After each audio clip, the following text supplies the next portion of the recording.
How Russia can become super power again.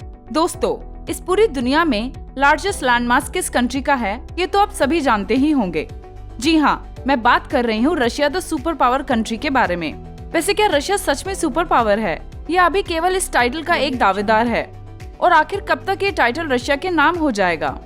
दोस्तों, हम इस वीडियो में जानेंगे कि आखिर ऐसी कौन सी खूबियां हैं जो रशिया को सुपर पावर के टाइटल से नवाजने के लिए तैयार है, और ऐसी कौन सी मुश्किलें हैं जिन्होंने अब भी रशिया को सुपर पावर बनने से रोक रखा है। आइए जानते हैं। पहले हम बात करते हैं रशिया की ज्योग्राफी के बारे में, क्योंकि किसी भी देश के सुपर पावर होने में सबसे बड़ा हाथ उसकी ज्योग्राफी का होता है। रशिया का टोटल एरिया 1,70,98,250 स्क्वायर किलोमीटर है, तो आप खुद ही अंदाजा लगा सकते हैं कि रशिया कितना बड़ा देश है। एक रशिया को बनाने में लगभग 5 इंडिया और 19 पाकिस्तान जैसे देश आसानी से लग जाएंगे। रशिया सबसे बड़ा देश होने के साथ साथ बहुत से मिनरल्स का भी खजाना है। एक सर्वे के मुताबिक यूरोप की आधी से अधिक कंट्रीज नेचुरल गैस रिजर्व के लिए रशिया पे डिपेंडेंट है, जिसकी वजह से उनकी जीडीपी भी रशिया से इनडायरेक्टली कनेक्टेड है। रशिया के पास दुनिया के सबसे बड़े oil and natural gas reserves हैं। नेचुरल गैस रिजर्व में रशिया पहले नंबर पे है, तो वहीं ऑयल रिजर्व्स में रशिया 8वें नंबर पे आता है। इतना ही नहीं, रशिया की ज्योग्राफी इतनी बेहतरीन है कि रशिया वीट का भी सबसे बड़ा एक्सपोर्टर है। पूरी दुनिया में लगभग 18% वीट सप्लाई केवल रशिया से होती है। यहाँ तक कि रशिया के कई इलाके डायमंड, गोल्ड और यूरेनियम जैसे कीमती मिनरल से भरे हुए हैं। और रशिया के ज्योग्राफिकल रीजन की वजह से रशियन कोस्ट लाइन भी सबसे लंबी है। जितनी लंबी कोस्ट लाइन उतना ज्यादा एक्सपोर्ट और उतनी ज्यादा ग्रोथ।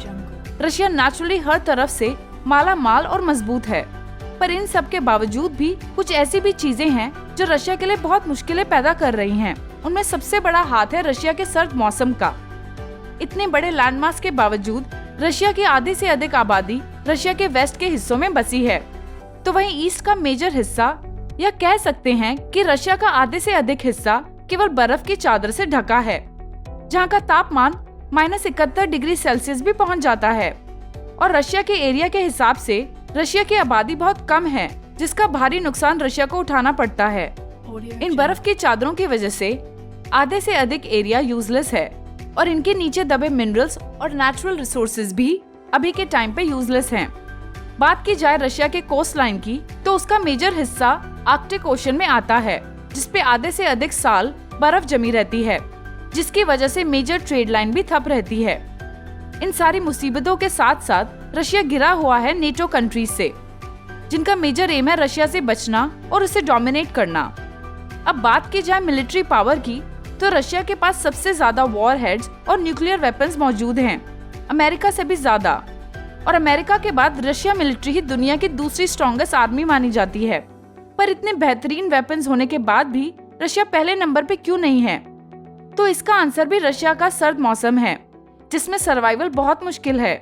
पर जहाँ से ये सर्द मौसम इतने सारे डीमेरिट्स लेकर आता है, तो वहीं से रशिया की सबसे बड़ी ताकत भी है, क्योंकि केवल इस सर्द मौसम के कारण ही आज तक कोई भी कंट्री रशिया पर कब्जा नहीं कर पाई। यहाँ तक कि हिटलर की आर्मी ने भी रशिया के इस क्लाइमेट के आगे घुटने टेक दिए, और अपनी इस हार को बर्दाश्त न कर पाने की वजह से हिटलर ने सुसाइड कर लिया। अब आते हैं अपने मेजर क्वेश्चन पे कि आखिर रशिया सुपर पावर का वो टैग कैसे जीतेगा। हालांकि कुछ लोगों का मानना है कि रशिया ऑलरेडी एक सुपर पावर है, पर वही कुछ लोग रशिया को अब भी महज एक दावेदार मानते हैं। रशिया के सुपर पावर बनने की चाबी है ग्लोबल वार्मिंग। जी हाँ, आपने बिल्कुल सही सुना है, ग्लोबल वार्मिंग, जिसे रोकने के लिए आज पूरी दुनिया तरह तरह के उपाय कर रही है। वही ग्लोबल वार्मिंग आने वाले समय में रशिया को सुपर पावर बना देगी। आइए जानते हैं कैसे। दरअसल रशिया का मेजर हिस्सा, जो कि बर्फ से ढका है, ग्लोबल वार्मिंग उसे पिघला देगी, और ह्यूमन प्रोडक्टिविटी के लिए बेस्ट टेम्परेचर माना जाता है 11 डिग्री सेल्सियस से 15 डिग्री सेल्सियस, जो कि बढ़ती ग्लोबल वार्मिंग की वजह से रशिया आराम से मेंटेन कर पाएगा।